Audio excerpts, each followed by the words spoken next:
जय श्री कृष्ण, जय गुरुदेव। Class 12th के सभी साथियों का रसायन विज्ञान की क्लास में फिर से एक बार स्वागत है। तो मेरे 12th क्लास के विद्यार्थियों साथियों, आज हम इस चैप्टर का अंतिम टॉपिक शुरू करने जा रहे हैं, जिसका नाम है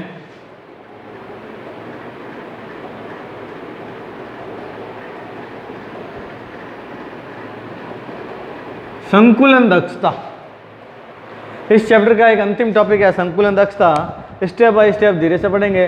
संकुलन दक्षता अपन एसएससी की निकालेंगे और बीसीसी की निकालेंगे, तो और एक होती है तीसरी होती है एफसीसी की। तीनों की संकुलन दक्षता के बारे में अध्ययन करेंगे, जिसमें से एससीसी और बीसीसी की संकुलन दक्षता हमारे अधिकतर एग्जाम में पूछी जाती है। ये एक अच्छा न्यूमेरिकल टाइप का क्वेश्चन होता है, जिसमें डेरिवेशन भी मिलता है। तो संकुलन दक्षता किसी क्रिस्टल जालक में या एक एक कोशिका में उपस्थित अवयव कण द्वारा घेरा गया आयतन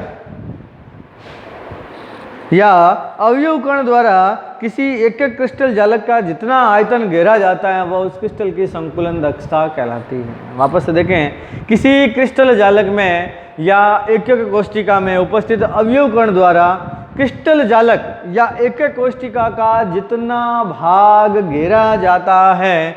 अगर मैं समझाना चाहूँ तो ये मेरा क्रिस्टल जालक है और अवयव कणों ने ये आयतन घेरा है, तो अब इसके मध्य जो रिक्त स्थान रह गया, तो इसमें से कुल जो घेरा वो संकुलन दक्षता, और पीछे जो रह गया वो क्या हो गई, हमारी रिक्ति हो गई। तो इसकी परिभाषा हम लिख सकते हैं, किसी क्रिस्टल जालक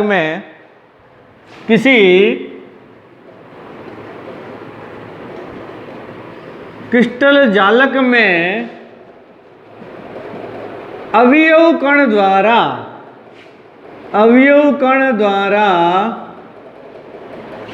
जालक की एकक कोशिका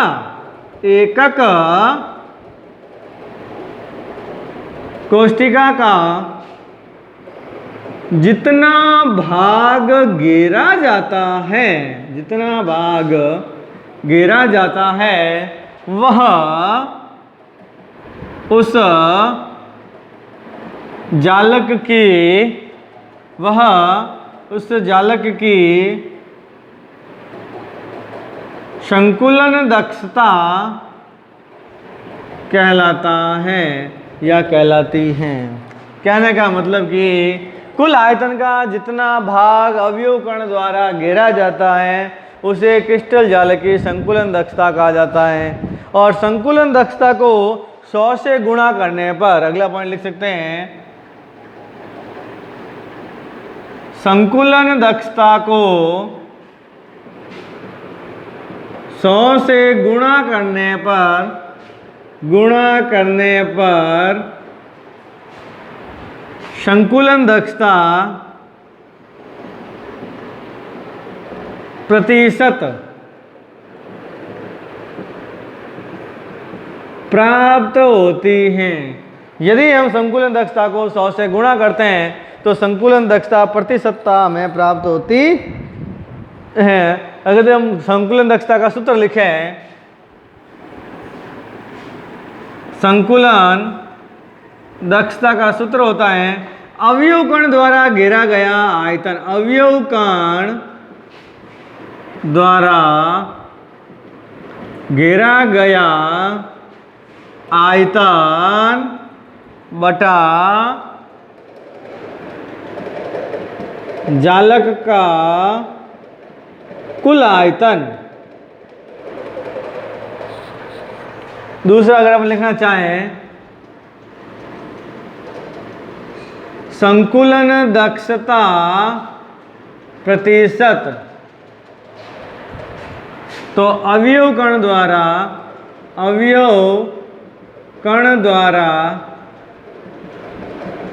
घेरा गया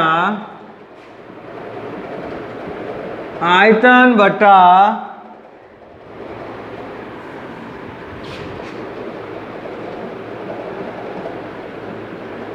कुल आयतन गुणा 100, ये हो गया संकुलन दक्षता प्रतिशत। तो मेरे साथियों, अगर अपने माइंड में ये सूत्र क्लियर है कि संकुलन दक्षता का सूत्र ये रहा और संकुलन दक्षता प्रतिशत का सूत्र ये रहा, क्या कहते हैं, किसी क्रिस्टल जालक में अवयव कण द्वारा जालक या एकक कोशिका का जितना भाग घेरा जाता है वह उस जालक की संकुलन दक्षता कहलाती है। माना कि कोई क्रिस्टल है, उसके अंतर्गत ये अवयव कण ये रहे,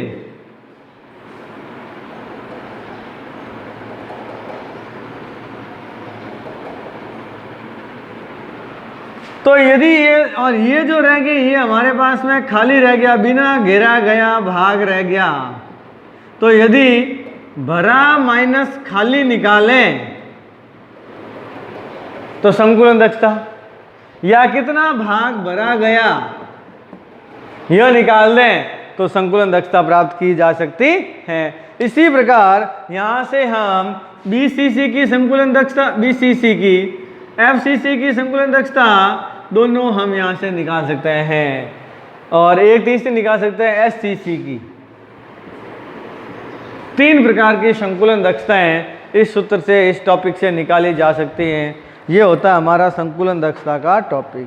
तो अगर यदि हम बात करें सरल घनीय एकक कोशिका की संकुलन दक्षता को निकालने की, तो यहाँ से मैं रफ कर रहा हूँ, और यदि हम बात करते हैं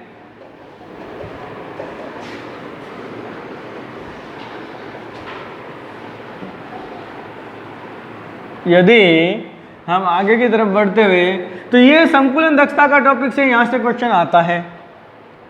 पहली बार संकुलन दक्षता का ये टॉपिक क्लियर करते तो हमारे माइंड में कुछ चीजें क्लियर होनी चाहिए कि बीसीसी अवयव कणों की संख्या, अवयव कणों की संख्या, एफसीसी अवयव कणों की संख्या, एससीसी अवयव कणों की संख्या, तीनों की अवयव कणों की संख्या हमारा डाटा क्लियर होना चाहिए कि अपने को पता है एससीसी में अवयव कणों की संख्या 1 है, बीसीसी में अवयव कणों की संख्या 2 है और एफसीसी में अवयव कणों की संख्या कितनी है?